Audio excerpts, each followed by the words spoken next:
Hi folks, this is the Thrifty Gamer 83 bringing you a review of the Conduit for the Nintendo Wii. The Conduit is a fast-paced first-person shooter with elements of hidden collection as well as a classic GoldenEye aesthetic and feel, which is added through its cheat system. It's not really a visual stunning masterpiece, as it is so much a game which feeds onto the current state of conspiracy theories. And that it does a great job of. It really showcases what the Wii is capable of, and it really seemed to me to be just neglected. It was passed over and passed over and passed over, and not too many people really played it. It may have gotten tech rewards through various E3 shows, but it was really just, it was on the cusp. Its graphics were amazing, and this is in composite again, but really it just, people were not enthused by having a first-person shooter with the motion-based controls of the Wii. The only problem I've had is with the melee combat, and that's really having to shake the game controller is just a pain. But with everything else working and working well, I find it to be much more responsive than games like Resistance, Fall of Man, and Resistance 2. What that speaks is volumes about what people wanted to see.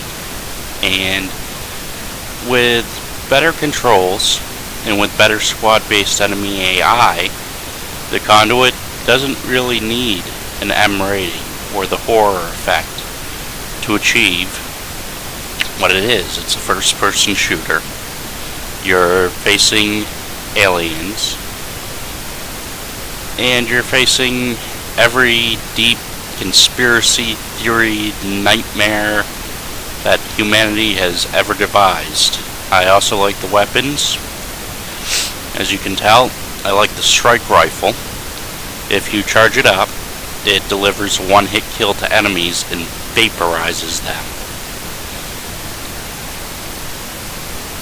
Even at the present time, I find it to be a visually stunning masterpiece. But at some points, the controls are a pain. They can be a pain to use and a pain to sight in on enemies. But again, it depends on what you like in your games. I like this game, despite the caveat of its controller. It delivers on the graphics level. It delivers on the shooting level with fast-paced action. And the voice acting is awesome as well.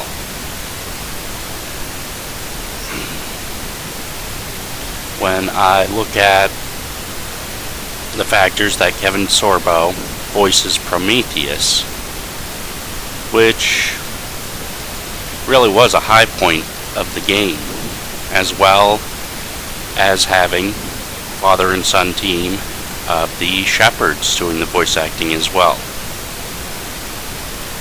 It really is something which not too many companies would think of doing.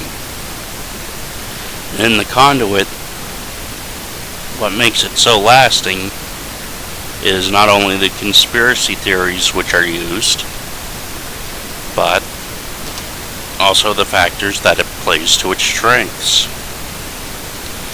It plays to a lot of its strengths using the tried and true traditional methods of first-person shooters. Difficulty, times story, times control, times graphic, ad nauseum. And that's what I like about the Conduit. It really was a game which is not often mentioned as being one of the greatest first-person shooters of all time, which it is. And looking up the information here, the Shepards are Mark Shepard as Agent Michael Ford and W. Morgan Shepard as John Adams. I like the story, which revolves around the conspiracy theories. As I mentioned before, I don't like giving too much away in terms of playability. And I like the visuals. They're stunning. They are authentic. And it doesn't feel like it's really trying to rehash or travel over old ground, which is a fate of a lot of the first-person shooter games like Doom. Doom reinvents itself every console generation. What it doesn't do is actually give anything on the level of the Conduit as for storyline.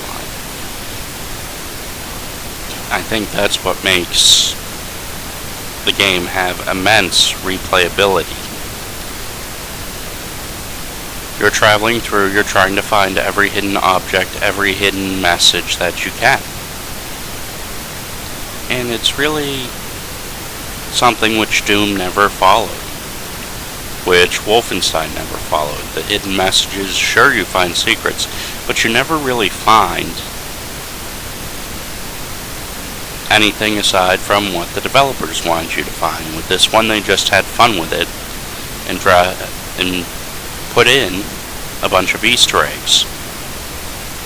It was developed by High Voltage Software and published by Sega, and this is one of the great third-party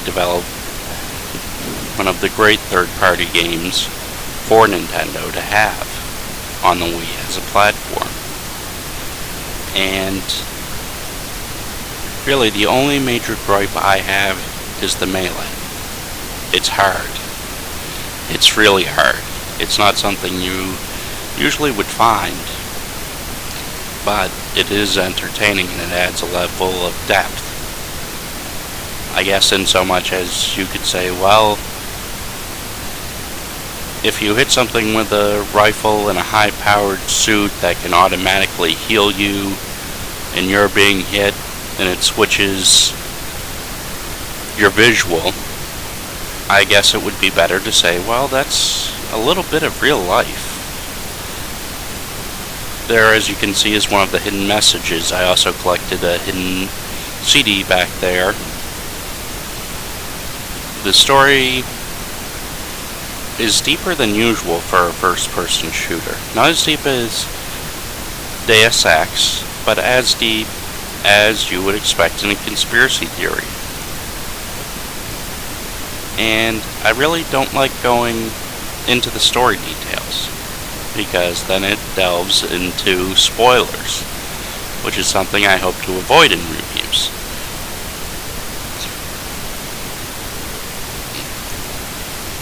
And as you can see, that's the strike rifle at work. That is my primary weapon. The Conduit has excellent voice acting, excellent graphics, excellent tight, crisp controls. It's just Nintendo being Nintendo. And while it did garner awards for E3, it really pushed what was happening at the time for Nintendo. And I can go over and over and over this again and again and again. It was Sega being Sega and soft selling. That's what I mean about the controls going from one side or to another when you do a melee attack. And I mentioned a soft sell. A soft sell is where you engage into a product, but you don't fully throw yourself into supporting the product. And this was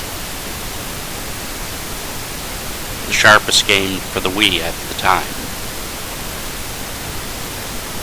Rant, rave, love, hate, click that little subscribe button, folks. This is a great game. Don't pass it up. Give it a shot. The Conduit for the Wii. Have a good one, folks. I'll see you next week.